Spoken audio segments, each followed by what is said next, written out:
En el corazón de América, en una comunidad rural pequeña, ocurrió un crimen que impactó a todo el país. El espantoso crimen que se volvió bestseller se presentó como A Sangre Fría del estadounidense Truman Capote. Esta obra fue publicada en el año 1966 tras un largo trabajo de investigación por parte del escritor, y es uno de los libros que inicia una nueva forma de hacer periodismo, ya que en Estados Unidos, algunos años más tarde, Capote se autoproclamó como el creador de un nuevo género literario, la novela de no ficción o nuevo periodismo, sin saber que en Argentina ya existía el trabajo de Rodolfo Walsh, Operación Masacre. La novela se dividió en 4 capítulos y comienza situándonos en el día 15 de noviembre de 1959, en el pueblo Holcomb, Kansas. La familia Clorer es asesinada. Conoceremos de cerca a la familia y sus últimos días, gracias a varios testigos que eran amigos y vecinos de ellos, y que su testimonio servirá para reconstruir la vida de la familia Clorer y sus últimos días, dándonos a conocer el crimen pero manteniendo el suspenso hasta el final. Los Clorer son la típica familia de clase media de las películas de Hollywood: papá, mamá y 2 hermosos hijos. Herb Clorer es padre cabeza de familia, ya que su esposa Bonnie vivía postrada en una cama debido a que le dio depresión postparto. Luego está su hija mayor de 16 años, Nancy, quien es querida en todo el pueblo, y su novio es un chico llamado Bobby Robb, y su mejor amiga es Susan Kidwell.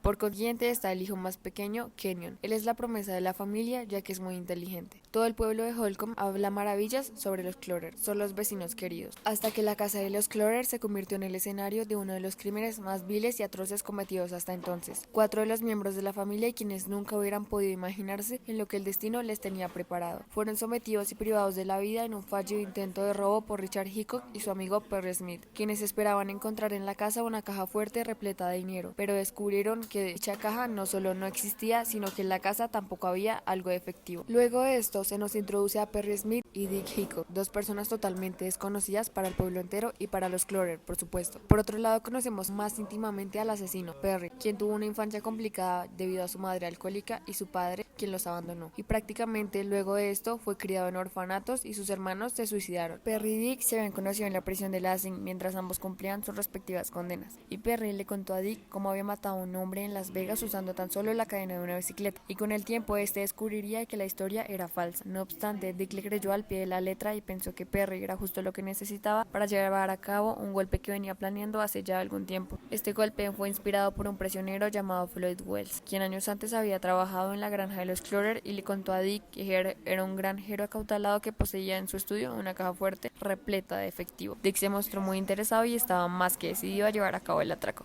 y desde el principio tuvo muy en claro que no quería dejar testigos. No obstante, tampoco quería ser él quien se mochara las manos. Entonces fue cuando conoció a Perry Smith y su cuento de Las Vegas, para luego llevarse el fiasco de sus vidas, ya que descubrieron que el opulento señor Clorer no guardaba dinero en su casa, y fieles a la idea de no dejar testigos, Perry fue disparándole uno por uno a la cabeza de cada uno de los miembros de la familia, siendo este su primer homicidio. 2 criminales sin corazón. ¿Cuál es la realidad detrás de la apariencia? El pueblo entra en conmoción. El sol empapaba el desierto, la lluvia barría las calles y los llamativos lugares de apuestas en donde el drama y la vida estaban en juego. Finalmente los atrapan en Las Vegas por el auto robado que conducían. Dick y Perry son interrogados. La oficina de investigación de Kansas es la encargada de esclarecer el crimen y capturar a los asesinos. Floyd Wells, al ver la noticia en los diarios, no tuvo la menor duda de que había sido Dick quien por fin había obtenido su cometido, por lo cual colaboró con la investigación y le redujeron la pena dándole una recompensa, pero tiempo después volvería a prisión. Por otro lado, en Holcomb se enteran de los arrestos y de hecho casi hasta se decepcionan de saber que los asesinos no conocían para nada a los Clorer y que no eran del pueblo. Perry detalla a los asesinos con lujo de detalles tras el juicio que ninguno de los 2 criminales mostró el menor signo de arrepentimiento, y en el que la defensa apeló inútilmente a un claro desequilibrio mental de los acusados para tratar de salvarlos de la pena capital. Estos fueron sentenciados y muchos espectadores y reporteros estaban en la multitud que vio a los asesinos llegar a la corte. Después de su captura de esta misma corte salieron ellos, culpados de asesinato por 7 jurados, quienes decidieron su futuro, la guillotina.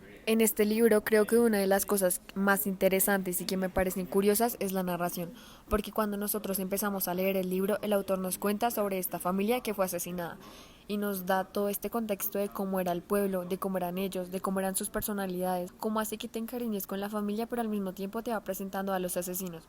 O sea, desde el inicio del libro sabemos quiénes son los asesinos. Conforme va avanzando la narración, cuando llega el momento que se produce el crimen, Capote no nos cuenta cómo es que pasa, sino nos siembra esa intriga en el transcurso del libro. Empieza como una forma de novela negra donde él está junto a la policía de este pueblo. Están investigando y haciendo las entrevistas, dándonos a conocer a la familia que fue asesinada como a la gente del pueblo. Conocemos los perfiles psicológicos de los asesinos y conocemos cómo piensan, conocemos todo. Creo que una de las cosas que hacen esta narración magistral es el hecho de que sabemos que asesinaron a esta familia, pero lo que pasó no es lo realmente importante del libro, sino cómo fue que pasó, por qué pasó y cuáles fueron las consecuencias de este asesinato tanto para el pueblo como para los asesinos, porque nos permite discutir incluso sobre la pena de muerte, porque en ese entonces estaba permitida, y también es una crítica judicial al sistema de los Estados Unidos en ese momento de la historia, porque resulta que aunque sí existieran los perfiles psicológicos no se utilizaban bien, incluso si lo vemos desde el contexto de otro libro que estoy leyendo, es Mindhunter, que resulta que es un libro de los años 70 y con esto el señor John Douglas es quien empieza a establecer el término de asesino en serie, y en este momento cuando estaba sucediendo en La Sangre Fría no se tenía el concepto y casi no se empleaban los perfiles psicológicos para incriminar a alguien o para tratar de entender el por qué esta persona hizo lo que hizo. Entonces también creo que es bastante interesante a la hora de leerlo y a la hora de discutirlo